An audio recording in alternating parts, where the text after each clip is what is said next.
I got a telephone call that in France they have found 3 or 4 boxes with about 170 small rolls, 20 meter each, of films from Palestine. Immediately I knew that this is the film that I'm looking for since 1975. I knew that this is something that is very special.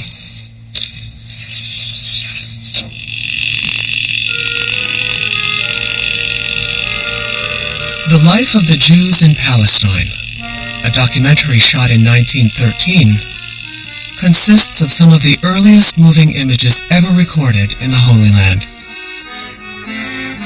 But just after the onset of World War I, the film vanished, thought to be lost forever.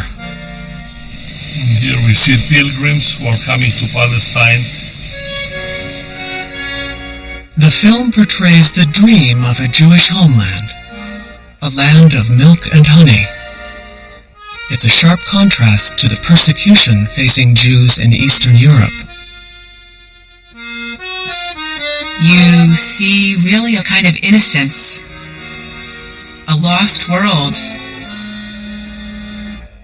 This was a moment in time when people had enthusiasm for what they were doing. They believed in what they were doing. The filmmaker, Noah Sokolovsky, is intent on capturing the Zionist dream. But there's a different narrative, less well known, hovering just at the edge of things. Who's that at the top of the frame? What do you mean, who are the people here? Yeah. I don't know.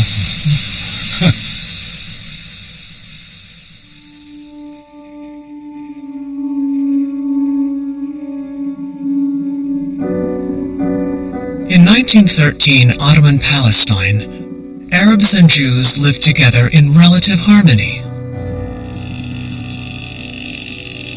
How did this place, so diverse and rich in culture, become the site of today's bitter and seemingly intractable struggle?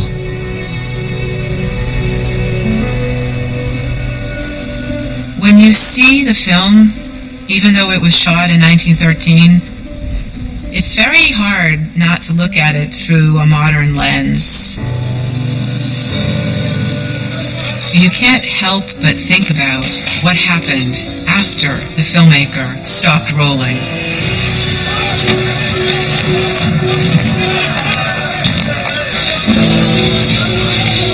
I think it's worth going back. Was there a turning point? A moment in time when choices were made, the points were argued, and things could have been different.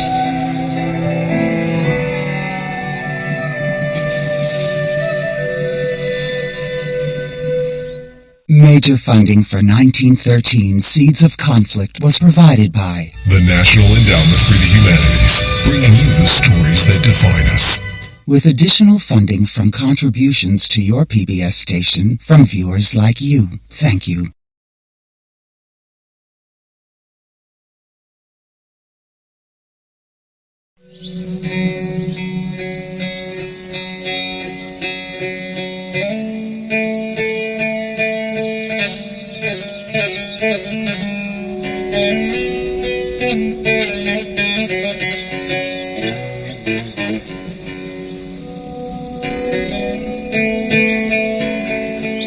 By the mid-1800s, 500,000 Ottoman subjects, over 400,000 Muslims, 60,000 Christians, and 20,000 Jews call this place home.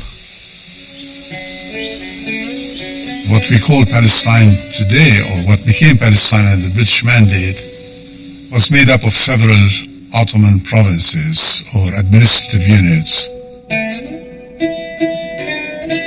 And the boundaries were as far north as Province Beirut and south as the Sinai Peninsula, at the core of which was the city of Jerusalem, which was governed directly from Istanbul. The people who later would call themselves Palestinian, were always aware of that area as a holy land for Muslims, Jews, and Christians. But the land was almost like a living entity. And its topography was part of the fabric of local memory, local history, and access to land that you can pass on to your children. That's what was measured self-worth.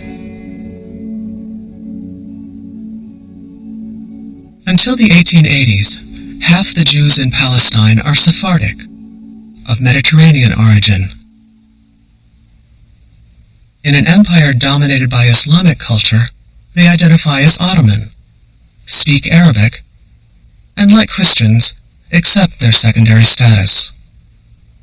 Palestine was under Ottoman control at that time. The place was above all an Ottoman region, and we tend to forget that. Most of the population lived in the mountains, whereas the plains and the lower areas were less populated.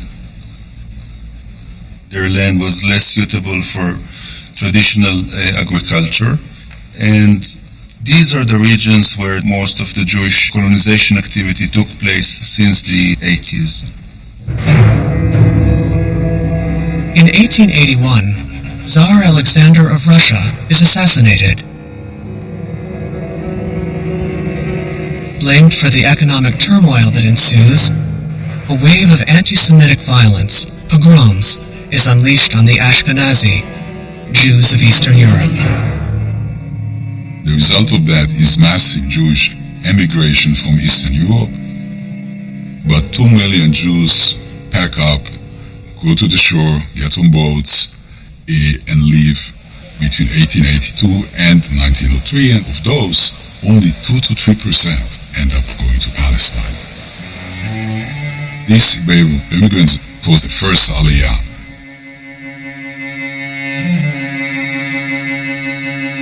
The majority of people who were leaving Russia at that time were going to America in search of greater economic opportunity. But a very small portion did end up in Palestine. Most of those who are coming to Palestine are still coming for the same reasons Jews had been immigrating to Palestine previously. They come to the Holy Land to study scripture, often to be buried there.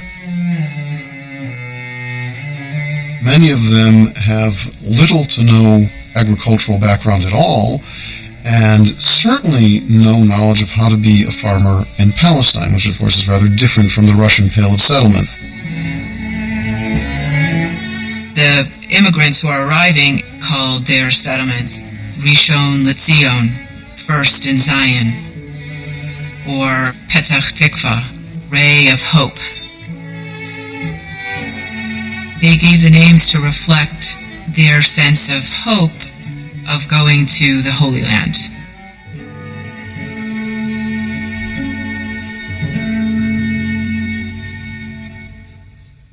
During the 19th century, the Ottoman Empire is susceptible to the dominant political force sweeping Europe, the rise of nationalism. The sprawling empire starts to crumble as one ethnic group after another claims its independence. Meanwhile, outdated immigration laws keep the empire from controlling an influx of Eastern European Jews. The Ottomans did what they could to prevent the immigration of Jews to Palestine. The Ottoman Empire was besieged by many minorities in the Balkans and in the Middle East, and the last thing they wanted was yet another group that had national aspirations in Palestine. Many Jews who immigrate to the Ottoman Empire remain subjects, or in some cases citizens, of the countries from which they had come, and this allows them certain benefits based on the fact that they are then subject to the consulates of those countries rather than, in most cases, to Ottoman law. Many of the Jews who came wanted to stay, and then they would sort of disappear into Palestine. And it was impossible to track them or to get them to leave once they had arrived. The first Aliyah nearly triples the number of Jews in Palestine. And from an early settlement called Rehovot comes fresh evidence of the first dispute over land between the new arrivals and their Arab neighbors. Rehovot was established by a group of colonists in 1890, some 25 kilometers southeast of Jaffa. And there was a group of Bedouin living there. They cultivated the land, but they were not the owners.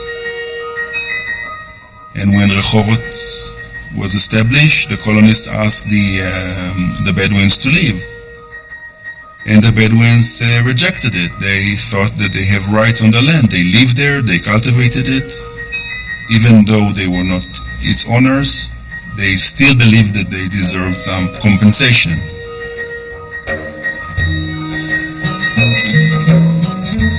In Turkey, a petition has just been discovered. In it, the Bedouins plead their case to the Sultan after a tense exchange between the Arab Abu Hataba and the Russian settler Levin Epstein. قبيلتنا فيها 32 عيلة مخلصة للدولة العثمانية دام الله خيرها. هذه القبيلة من أيام قديم الزمن، أيام أبائنا وأسلافهم اللي اندفنوا فيها، اللي ما عرفوا أرض غيرها، عاشوا فيها وما في عنا مكان غيرها نعيش فيه. Мы так поняли, что после того, как мы купили землю, получили документы от правительства, мы стали единственными ее владельцами. Мы посадили виноградники и боялись, что они уничтожат их своими стадами. Мы попросили их покинуть нашу землю, но они утверждали, что они ее арендовали. صاروا يطردونا بعيد عن مكان عيشتنا، وكل ما نتنازل لهم أكثر كل ما عارضونا مع مقاومة شد. خذوا المزرعة بالقوة، وصار الأجنبي يرفض معاملتنا حسب المعايير المقبولة بين الفلاحين وحسب معايير الإنسانية والشفقة، واستولوا على أرضنا. In Istanbul, incidents like Rehovot are dismissed as insignificant, merely local misunderstandings. But in Europe, a new brand of Jewish identity called Zionism is gaining momentum.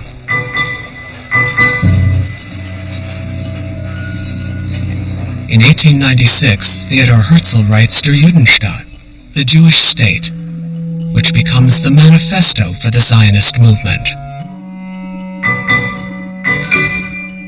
Herzl is a Viennese Jew. For him, the experience of anti-Semitism is the critical, definitive moment when he sort of converted to Zionism. But Herzl's diagnosis is that the problem is that Jews are guests everywhere in a world of nation-states that are coming into being. The reason for anti-Semitism is that Jews are this strange, homeless nation, and they need to have a home of their own. The following year, Herzl convenes the first Zionist Congress in Basel, Switzerland. The big question for delegates is where the new Jewish homeland should be. The delegates realize that to set up a Jewish state is going to require a lot of support. They believe there's only one place that you can get the majority of Jews to rally around, and that's Palestine. The last time there was a Jewish kingdom, it was there.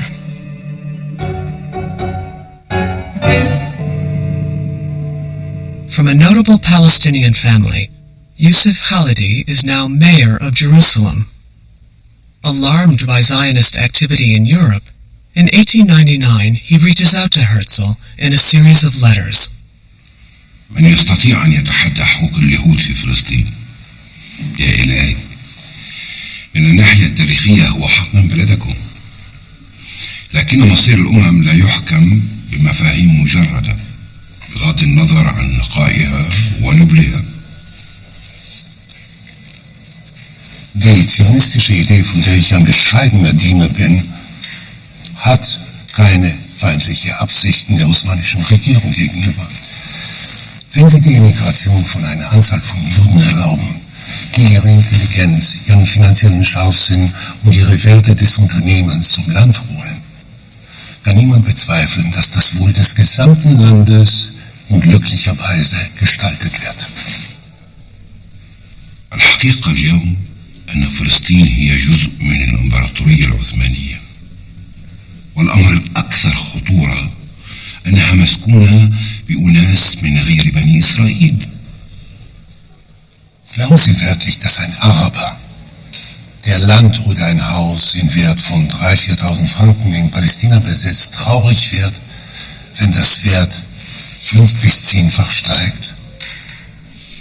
إن الثروة اليهودية لا تستطيع شراء فلسطين.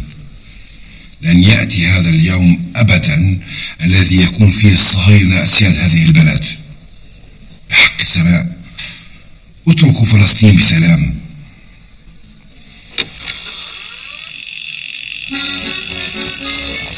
Despite Khalidi's warning, the Zionists forge ahead.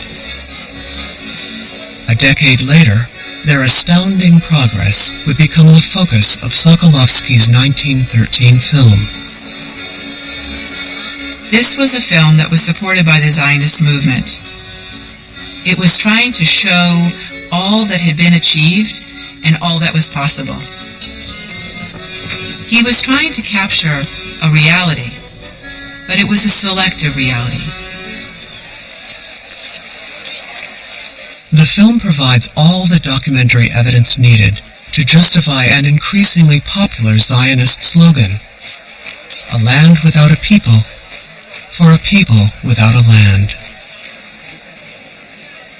The slogan would have lasting implications.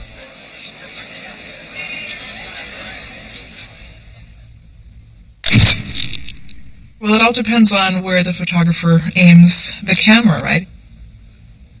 I mean, you have the famous image of shareholders for Achuzat Bayit, which becomes Tel Aviv in 1905, standing on the sand dunes.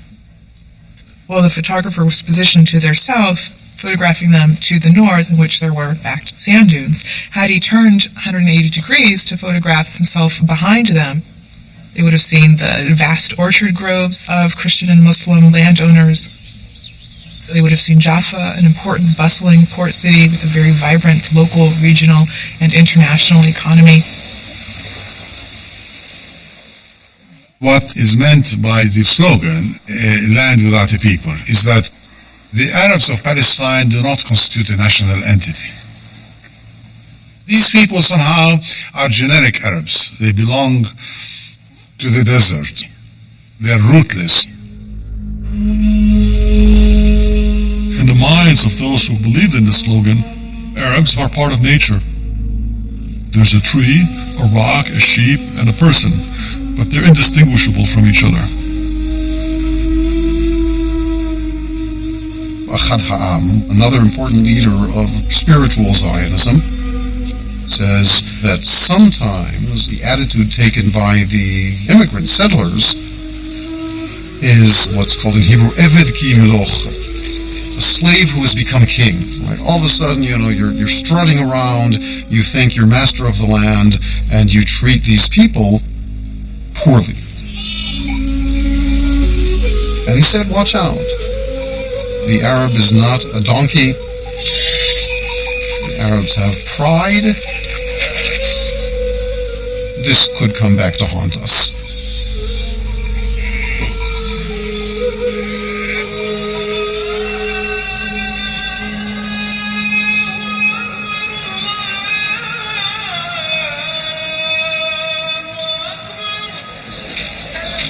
Today, the old city of Jerusalem feels timeless, divided into its 4 distinct quarters. But in 1913, it felt very different. Jerusalem was not as we know it today. First partitioned into Palestinian East and Israeli West, and then Muslim Quarter, Christian Quarter. These names came later on. The physical place was very mixed.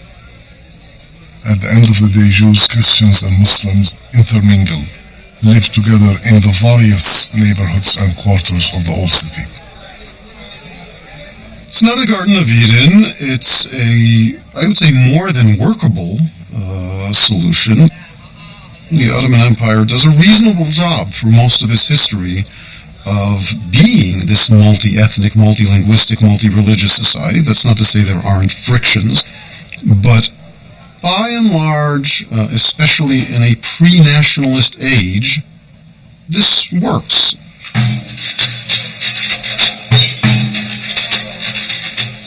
An important part of Middle Eastern heritage is the coffee house. Those were like the communal places of meeting. It was a place to go spend the entire evening, into the late hours of the night. From the coffee house comes a unique record of daily urban life. In the diaries of the Arab Christian musician Wasif Shoharieh. وفي المساء كان الناس يجلسون على أرصفة الشوارع تحت ضوء قنديل اللوكس ينفخون في المناجيل ويمتعون أذانهم بصوت الفونوغراف أو كانوا يستمعون لمغنيين وفنانين ساروا القدس.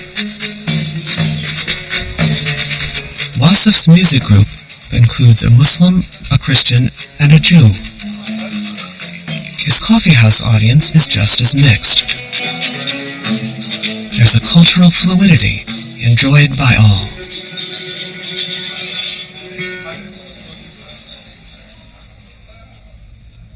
The Jews who held Ottoman citizenship were able to be integrated not only with the Arabs living in Palestine, but also to be integrated in the Ottoman political framework.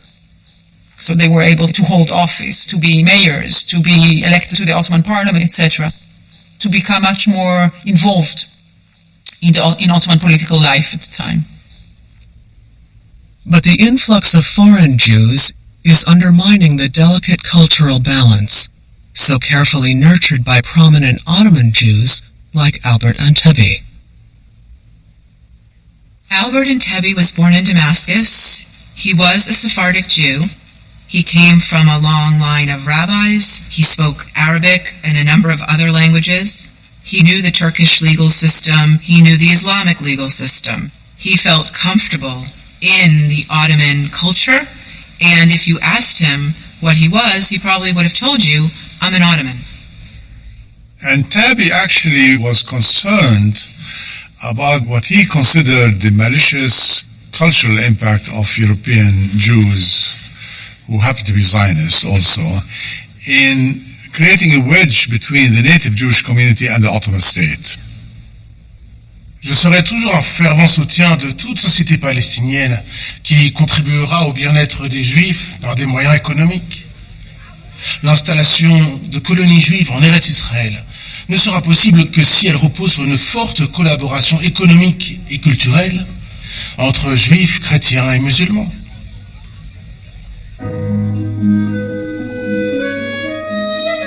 In 1903, a new round of pogroms in Eastern Europe triggers a second Aliyah. This wave of Ashkenazi immigrants is twice as large as the first, and is dominated by young Russian activists with a determined socialist agenda. The people of the second Aliyah were much more engaged with political work and much more aware of the political situation in the country. The second Aliyah came to Palestine because they wanted to build a communal settlement. They were Marxists. They believed in socialism. They take part in the Russian Revolution of 1905. They were completely different from the first Aliyah colonists. The new immigrants are not used to the land, the climate, or the work conditions. They confront their individual shortcomings by forming collective farms. They would divide up the chores. They would share in the raising of children. They pooled their talents, their money, their time, and their labor.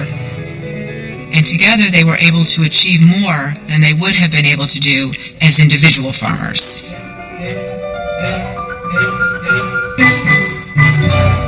The collective, which would later become the kibbutz, is a key building block of the Zionist movement, championed by leaders like Manya Shochat. Manya Shochat is not a Zionist, but because of certain unexpected turns in her life, she ends up in Palestine. More specifically, in Russia itself, she's arrested for her revolutionary activities and thrown in jail. When she's released, one of her brothers in Palestine invites her for a visit, to get her out of there. And once she's in Palestine, she undergoes a radical transformation, and she throws in her lot with the Zionist movement. זו הייתה השנה הכי מאושרת בחיי. עבור כולנו, אלו היו ימים נפלאים. הרגשנו שהניסוי שלנו יהווה אבן פינה בעתיד לכל אותם פועלים שיעבדו את אדמות קרן קיימת לישראל.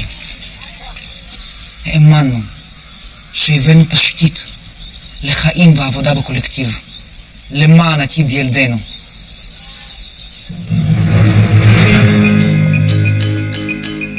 By the time the second Aliyah comes to Palestine, the empire has reached a crisis point. It's fighting multiple wars with neighboring empires, while losing one territory after another to internal factions. In desperation, Sultan Abdul Hamid II tightens his grip on the remaining territories. But it's too late. In 1908, intellectuals and army officers joined together to overthrow the Sultan in what becomes known as the Young Turk Revolution. The Young Turks believed that they were going to create a new system of liberty, equality, based very much on the French Revolution and based on the Ottoman identity. Through this idea of patriotism, this is the only way they believed that the Ottoman Empire could survive. They want to keep the Ottoman Empire intact, but they want to allow the different groups under the umbrella of the Ottoman Empire to have more control over their own lives. The revolution instills new hope in many Arabs, including Khalil Sakakini, who had fled the despotism of the Sultan's old regime. Khalil Sakakini is a young Christian Palestinian schoolteacher. He had emigrated to America, to New York, a few years prior, seeking better fortunes there, hoping to amass enough money to be able to go back and marry his sweetheart whom he had left behind in Jerusalem. And when news arrives in New York about the Ottoman Revolution, we know from his diaries the utter excitement he's overcome with.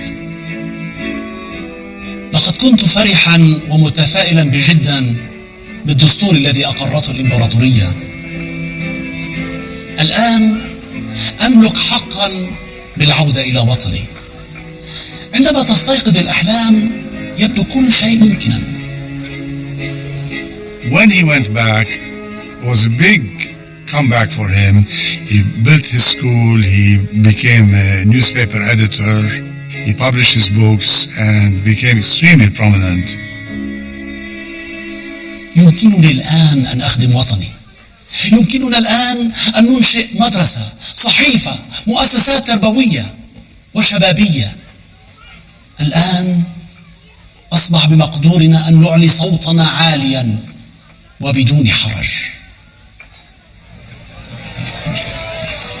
The revolution's euphoria is captured in the diaries of the musician Wasif Jawarieh, who was also a student of Sakakini.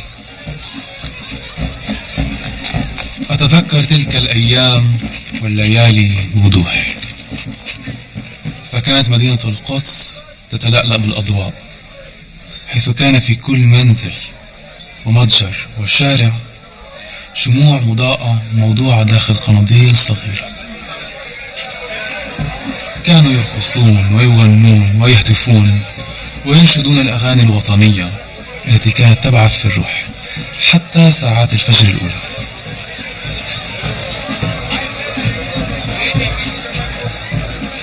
But the celebrations mask the cracks already forming within Palestine's new Ottoman society.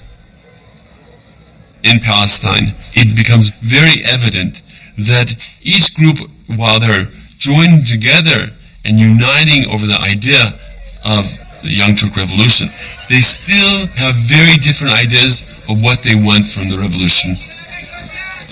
Jews welcome the revolution's promise of greater autonomy.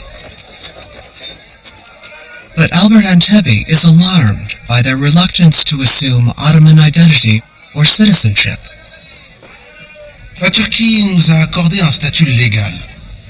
Nous ne pouvons pas les remercier en chassant leurs citoyens pour les remplacer par des Russes. Est-ce que ces Juifs russes font allégeance au drapeau ottoman? Non. Ils arborent les rues en brandissant le drapeau sioniste et en chantant en yiddish ou en russe. Arab complaints about the Jewish activity find a voice in the new constitutional parliament in Istanbul. Jerusalem's elected representative there is Ruhi Khalidi, Yusuf's nephew. لم يبذل اليهود أي جهد من أجل التقارب مع العرب، وإنما فصلوا أنفسهم من خلال اللغة والعيش في مستعمرات مغلقة. كذلك عززوا مخاوف المحليين. اليهود شعب عظيم، ونحن نستطيع أن نستفيد من مدارسهم ومن معارفهم وثرواتهم وخبراتهم، لكن عليهم أن يحصلوا على الجنسية من الدولة العثمانية والعيش في أماكن مختلفة من الإمبراطورية.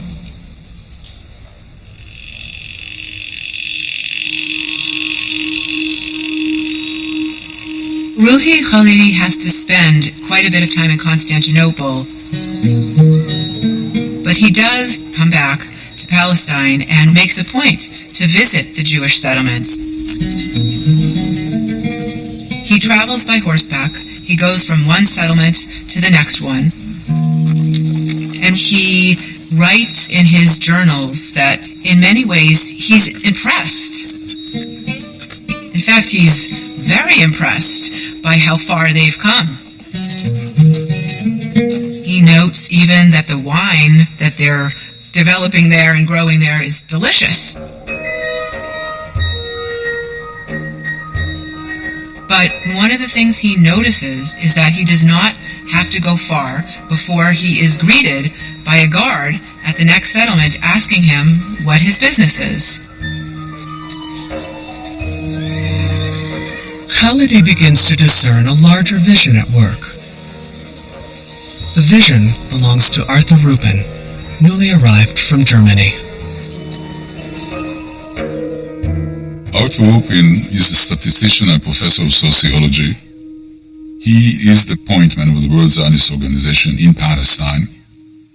He has a much clearer and much more focused vision of the parts of Palestine where settlement should take place. The message of Rupin is the message of practical Zionism. He is actually understanding at that point that in order to achieve the goal, in order to achieve this dream of Jewish state, there must be done certain things which are related to the infrastructure of the settlement, roads, electricity, health, education, and of course buying land, which is the first thing that he's doing. Landbesitz ist die wichtigste Grundvoraussetzung, um sich in Palästina verwurzeln zu können. Wir werden uns nicht über das ganze Land verteilen, sondern wir werden uns auf ein paar wenige gleichförmige Siedlungspunkte konzentrieren. Already during the first Aliyah, you had 4 or 5 major blocks of what we call blocks of colonies. And now those blocks basically were combined together to form the famous N shape. Rupin's idea was that whenever possible, settlements should be contiguous plots of land. It would make it easier to defend, but also this would help form the larger infrastructure for a potential state. If you look at the end pattern, it avoids any hill areas. This is because the hill areas were dominated by small landholding peasantry, who did not have any incentive or any wish to sell their land, not to anybody. In the coastal areas is where we see concentrated ownership in the hands of a few large Palestinian landholders.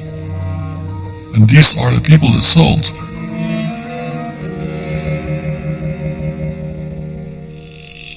The life of the Jews in Palestine premieres at the 1913 Zionist Congress in Basel, Switzerland. The film provides Rupin a perfect tool to mobilize worldwide support for the Zionist cause. Manche Menschen denken, dass wir bereits Außergewöhnliches für die Entwicklung Palästinas geleistet haben. Unglücklicherweise sieht es für mich noch sehr wenig aus im Vergleich zu dem, was noch vor uns liegt. In Wirklichkeit, Rupin understands there is a great need to explain the urgency of the situation. Because the Jews are in a very dangerous situation in Europe, and they must take their political future in their own hands. And the Zionist solution is the only solution for the problem of the Jews in the modern times. And though Arabs remain at the margins of the film, Rupin is aware they will soon be playing a much more significant role. Im Moment sind die Araber weder stark noch organisiert genug, um eine echte Gefahr darzustellen. Aber wir durchleben einen kritischen Moment. Wir werden in Zukunft mit einem Feind rechnen müssen, der sehr ernst zu nehmen sein wird. Rupin's plan, known as the conquest of land, would depend largely on Arab landowners outside Palestine. One of the things that Rupin was able to take advantage of is that a large portion of land was owned by absentee landlords who were perfectly happy to sell the land if someone was willing to pay a high price for it. Demand for these lands raised the prices. And that is why the Zionist movement was able to buy from large landowners a great deal of land, because they were willing to pay very, very high prices for these lands. This was a period of time in which there was a lot of room to maneuver. There were rules, there were laws, but there was always a way around them. The ability to bribe local Ottoman officials and determination sometimes to find legal or less than legal loopholes and ways to get around lead to a situation in which the Ottomans are simply unable and perhaps not always fully motivated to curb either the immigration or the land sales.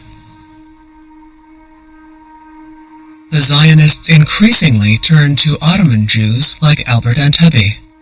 Antebi was often asked to come and help in various land deals and in cases of mediation needed with the Ottoman authorities and with the local population. He knew everybody, he had ties with everybody. Antebi is not a Zionist. He wasn't sure what all of their goals were or if he even agreed with them. But he is very much in favor of Jewish economic empowerment. And so I think he always found himself caught in between. Déjà, le peuple parle de se protéger des Juifs. Mais que peut bien nous rapporter de provoquer l'amertume de nos concitoyens? Je prédis que nous allons droit vers une situation inextricable d'antisémitisme ottoman, si nous ne changeons pas de méthode. One of the things that we'll see happening after the revolution is liberalization of the press. Liberalization of the press will allow for the emergence of an unprecedented number of Arabic language newspapers to appear, which will be voicing all sorts of ideas, and pretty early on we'll find a number of newspapers deeply concerned about the impact of Zionism in Palestine. In 1908, the journalist Najib Nassar establishes the newspaper Al-Carmel, which will become an important voice against the perceived Zionist threat.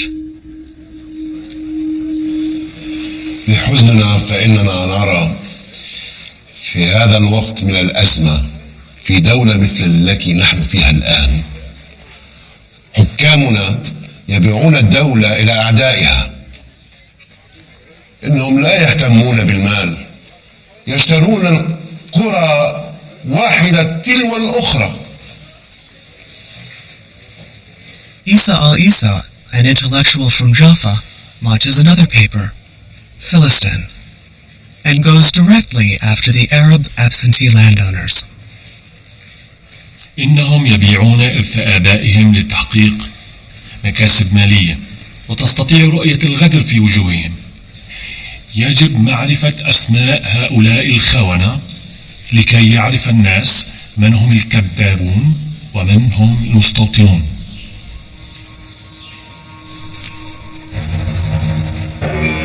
Amid the growing chorus of Arab protests, Zionists are already taking their next step, the conquest of labor.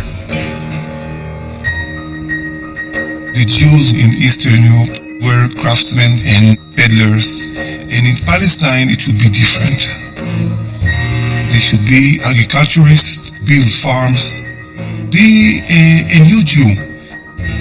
One of the critiques held that Jews were disconnected from land generally and from their own land in particular, and that a return to the land was fundamental to this. The people of the second Aliyah came to the first Aliyah colonies. They saw that the Jewish farmers were the bosses, overlooking the activity of hundreds of Arab workers, and they rejected it. They rejected this notion of Arab labor and wanted to conquer the land and wanted to be able to do it themselves. Legally, of course, the Zionists could expel the Arabs, but morally we can see the problem. The socialist pioneers spoke about pure Jewish labor. And when you speak about pure Jewish labor, you make a shift in the conflict. It's not anymore local, but national. In Manya Shokat's diary, the subtle but unmistakable shift is evident. התגברנו על הפחדים והחרדות שהיו לנו בנוגע לחיים ועבודה בקולקטיב. חיים בקומונה נתנו לנו את הכוח והביטחון לחוש בגאווה לאומית. And with the displacement of peasant farmers, Arab nationalism begins to emerge, voiced by leaders like Sakakini. كل أمة تسعى إلى تعزيز هيبتها وتعزيز مكانتها. ماذا يمكن أن يحصل لو أن الأمة العربية حصلت لديها صحوة وطنية؟ عندها هل بإمكان اليهود أن يواجهوهم؟ Sakakini really raised a kind of political identity and consciousness among young Christian and Muslim Arabs. He would eventually come to represent the kind of opposition that Rupin was warning against. Someone who had a vision, just like the Zionists did, and would be in conflict with the Zionist vision. Meanwhile, the Zionist vision is taking shape. Hospitals, schools, post offices appear. Ruhi Khalidi sounds the alarm in the Ottoman parliament. هدف الصهاينة إنشاء مملكة بني إسرائيل وعاصمتها القدس. هدفهم تعزيز الروح الوطنية بين اليهود وإنشاء دولة في فلسطين واستعمار أرض الميعاد التي سيعودون إليها بعد 20 قرنا من الزمان. I mean, what Ruhi al-Khalidi is trying to say is that this is a threat not only to Palestinians or to the Arabs, local Arabs of the region, but it's also a threat to the Ottoman state. He's never able to sell this idea. The Ottoman parliamentarians, they ask one question: are the Jews paying taxes? And Ruhi al-Khalidi says, yes. So then they answer, what's the problem?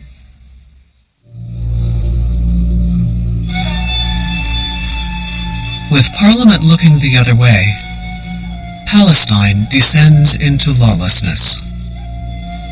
On the one hand, this allows the Zionists to take advantage and to really push their agenda forward.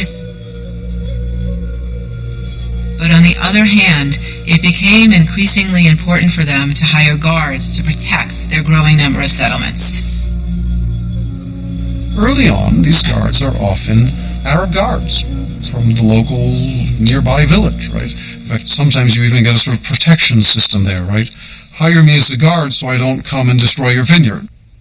In other words, guarding is not an indication in these days of national conflict by any means. The establishment of a shomer indicates the beginning of a shift. HaShomer becomes the first Zionist paramilitary organization. It's comprised solely of Jewish guards. They would come from Russia, frequently didn't speak Arabic, which created some trouble. And they would dress like Bedouins and ride on horseback. They were illiterate people, chauvinists. They spoke Yiddish and not Hebrew. Even a poor Yiddish, they curse a lot. They were people that I wouldn't like to meet in Sejera in midnight. Some people see them as exacerbating conflict rather than alleviating it. The slogan of HaShomer was, "In blood and fire Judea fell, and blood and fire Judea will arise again." By 1913, such provocations have raised tensions to a dangerous new level. C'est en vain que nous avertissons les sionistes du danger de cette intolérance sectaire. En vain que nous les avertissons des conséquences désastreuses de leurs actions antichrétiennes, anti-musulmanes et xénophobes. إذا كنت أكره الحركة الصهيونية فهو لأنها تحاول أن تبني كيانها المستقل على حساب دولة أخرى. احتلال فلسطين هو مثل احتلال قلب الأمة العربية. The Arab press grows openly contemptuous. نحن أمة مهددة أمام المد الصهيوني على هذه الأراضي الفلسطينية. اتركوا رجالنا لكي يبدأوا جيوب المستوطنين الذين سيقاتلون على وجودنا. إلى متى ستظل الطفيليات تتغذى على جسد الوطن؟ إذا فقدنا الوطن فما فائدة للحياة؟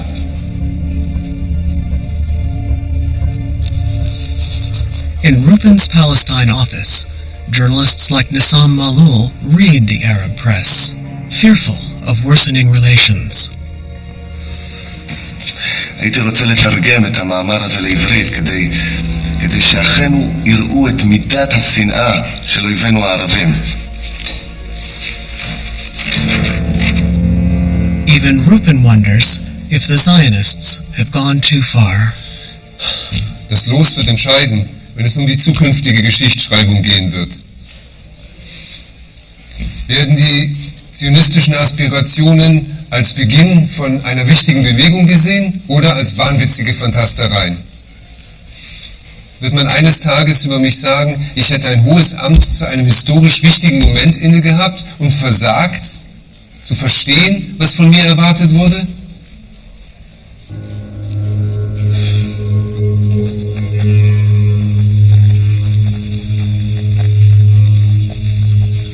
It began, reports agree, as a simple brawl over the theft of a bunch of grapes. Within days, it would mark a turning point in the history of Arabs and Jews. According to the Zionist report, Arab camel drivers from a neighboring village are bringing goods to Rehovot, site of the land disagreement years earlier. On the way, they enter a vineyard and steal some grapes.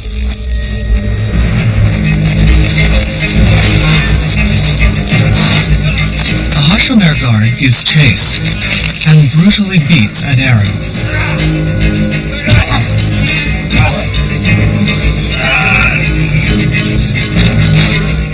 In the process, he's robbed of his weapon. Within hours, more Hashomer from Rehovot appear on the scene. They confront the camel driver.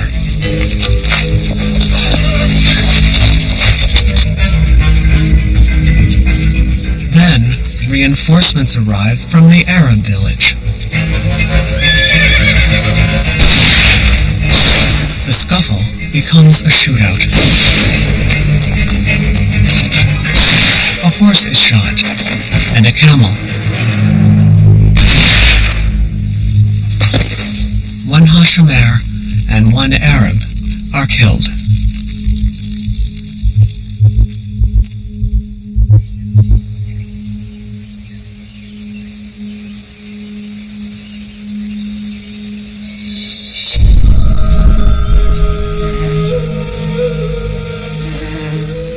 It's a milestone in the Jewish-Arab conflict. Even though it was a local incident, it led to such an uproar. You can see villagers from all over the region coming together to sign a petition against the Jewish activity. Hashomer, when they were asked by the colonists, why did you beat the thief so brutally? The guard said, because he stole a grape, not from the colony, but from the Jewish people.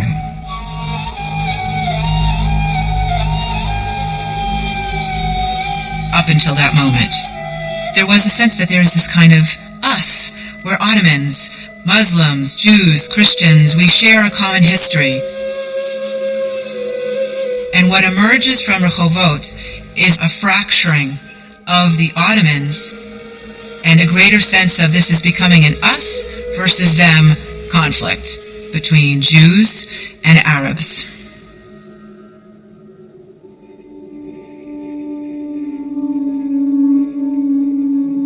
In Rehovot's wake, the growing conflict can no longer be ignored.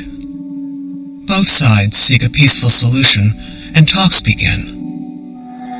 Then, in 1914, World War I intervenes. As the world is engulfed in war, any hope for resolution quickly fades. Instead, events in Rehovot would foreshadow a century of mistrust, enmity, and violence. History is something that you can't control. If the war hadn't broken out, could things have gone in a different direction? We'll never know. But I think it's important to remember that there was a moment when different groups shared a city, shared a land, and for a moment in time, shared history.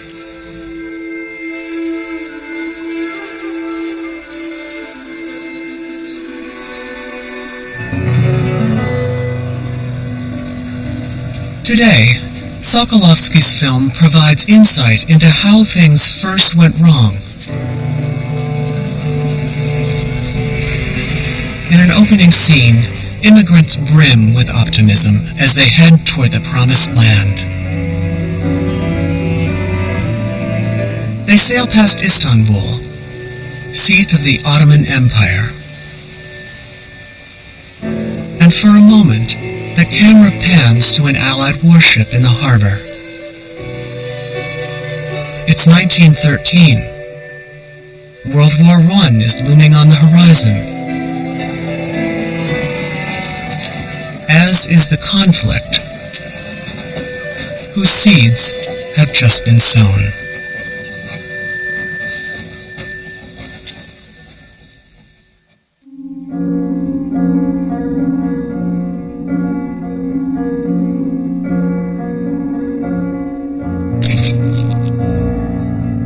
"1913 Seeds of Conflict" is available on DVD. To order, visit shoppbs.org or call 1-800-PLAY-PBS.